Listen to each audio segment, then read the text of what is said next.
Hallo zusammen, ich bin's mal wieder, euer Michael, und heute mal ein bisschen was anderes. Ich filme mich mit der Drohne hier mit dem Mikrofon. Ich hoffe, ihr könnt mich verstehen. Hier werden ab und zu ein paar Autos vorbeifahren und der Wind weht ein bisschen. Ich hoffe, das kriege ich alles rausgefiltert. Sony hat die RX1 Mark III vorgestellt und sie kam wirklich sehr überraschend. Sie kam aber so, wie man sie sich eigentlich vorgestellt hatte. Also gerade mit dem neuen Sensor, 61 Megapixel, der Sensor aus der A7R5 und der A7CR. Das hat man ja eigentlich erwartet, wenn eine neue RX1 kommen würde. Also war es erstmal so, die wurde ja ohne komplette Vorankündigung angekündigt und ich habe das Video dazu gesehen und mein erster Griff ging zum Telefon. Ich habe meinem Händler Bescheid gegeben, ich hätte gerne eine Vorbestellung dafür, weil ich habe gedacht, jeder hat sie so erwartet, wie sie kam. In dem kleinen Gehäuse mit dem großen Sensor und so weiter. Und wir kennen das ja von der Fuji X100 Mark VI. Da ging es um Stunden, wenn du bei der Vorbestellung eine Stunde gewartet hast, da konntest du dann schon wieder einen Monat länger auf die Kamera warten. Und so habe ich es mir auch gedacht und die Kamera erstmal vorbestellt. Es gab zu dem Zeitpunkt noch keinen deutschen Preis und auch so die Spezifikationen waren irgendwie noch so ein bisschen rar gesät. In den Stunden danach hat sich dann schon ein bisschen was getan. Der US-Preis kam so langsam raus und da konnte man schon erahnen, wohin die Reise geht. Mit über 5.000 Dollar war der ja dann doch schon ziemlich hoch. Aber man muss da ja auch sehen, die ganzen Zollprobleme, was die da gerade haben, die treiben die Preise natürlich in die Höhe und so ein bisschen war die Hoffnung da, dass in Europa der Preis noch relativ human sein wird. Dann war es so, der europäische Preis kam raus und lag bei 4.899 Euro, was natürlich schon eine ordentliche Summe Geld ist. Ich habe mir das Ganze aber schon fast gedacht, weil man bekommt eine Kamera, die wirklich im Leica Q3-Territorium wildert und da ist es ja klar, dass Sony da auch Geld rausholen will.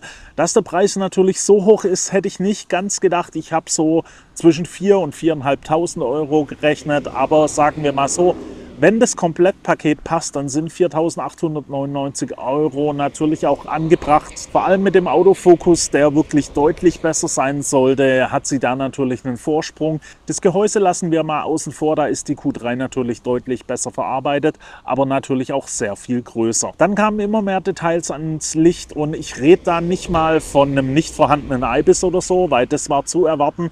Der IBIS, der passt wahrscheinlich überhaupt gar nicht in das Gehäuse rein. Das ist jetzt die dritte Generation, immer noch kein Bildstabi drin, dann wird es technisch wahrscheinlich einfach nicht gehen. Beim Bildschirm, da reden wir erstmal nicht über die Auflösung, die der hat, weil die ist wirklich sehr gut, da hat sich also wirklich was gemacht.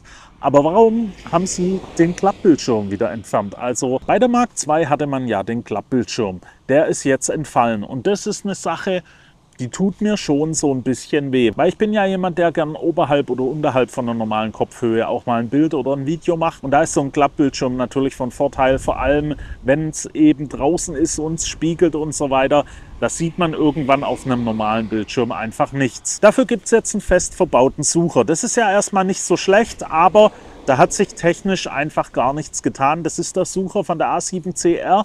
Der ist auflösungstechnisch jetzt einfach kein Wunderwerk. Und dann sind es auch noch einfach so Sachen wie die Bildwiederholrate. Die Kamera schafft nur 5 FPS. Ich glaube, eine A7CR schafft 10 FPS. Das ist schon deutlich mehr. Und dabei ist die Kamera ja doch ein gutes Stück teurer. Und dann halt auch noch ein paar so Videosachen wie 4K 60 gibt es in der Kamera einfach gar nicht.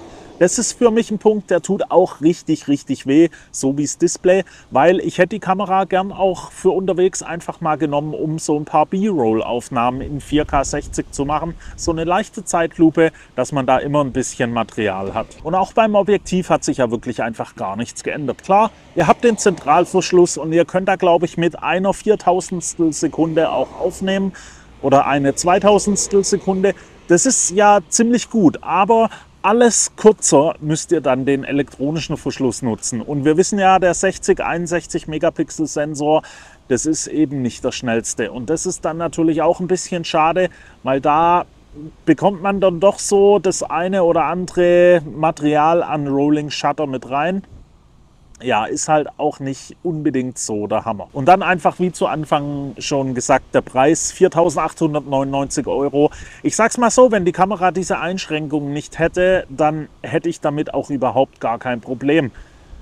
Jetzt ist es aber so, die hat die Einschränkung. Und wenn man mal guckt, was das Zubehör dazu noch kostet, also gerade eine Gegenlichtblende oder die Daumenstütze, die Original Sony Daumenstütze, dann könnt ihr da mehrere 100 € dafür ausgeben. Das sind Preise, die liegen über Leica-Niveau.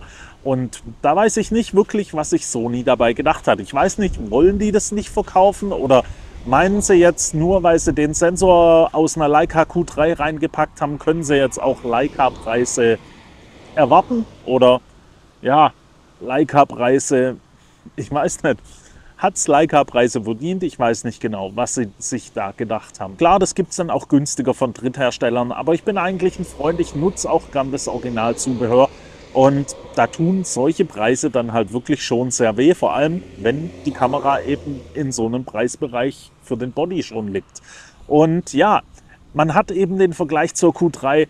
Es ist technisch, würde ich sagen, auf jeden Fall besser als eine Q3 angesiedelt. Gerade durch den Autofokus, der wird deutlich besser sein, da habe ich keine Zweifel daran. Aber ich sag's mal so, wäre die Kamera einfach ein Tick billiger gewesen, würden sie wahrscheinlich auch mehr davon kaufen. Und so ein bisschen hat man immer das Gefühl, das ist jetzt wieder so eine Sony-Resterampe. Also da wird wieder irgendwie so ein bisschen die Altteilverwertung durchgeführt und ja, ich weiß auch nicht genau, was ich davon halten soll. Deswegen habe ich meine Vorbestellung auch erstmal storniert. Es gibt bis jetzt noch keine Reviews. Wir haben jetzt Dienstag, also der Dienstag nach der Vorstellung letzte Woche. Und einige Leute haben die Kamera jetzt schon zum Review bekommen. Meine Vorbestellung wurde storniert, weil mein Händler fotoprofi.de hat mir gesagt, die Kamera wird wahrscheinlich schon diese Woche ausgeliefert. Und Leute, ganz ehrlich, komplett ohne Review, ob das Objektiv vielleicht die 61 Megapixel überhaupt abdecken kann und so weiter, möchte ich einfach nicht so viel Geld ausgeben.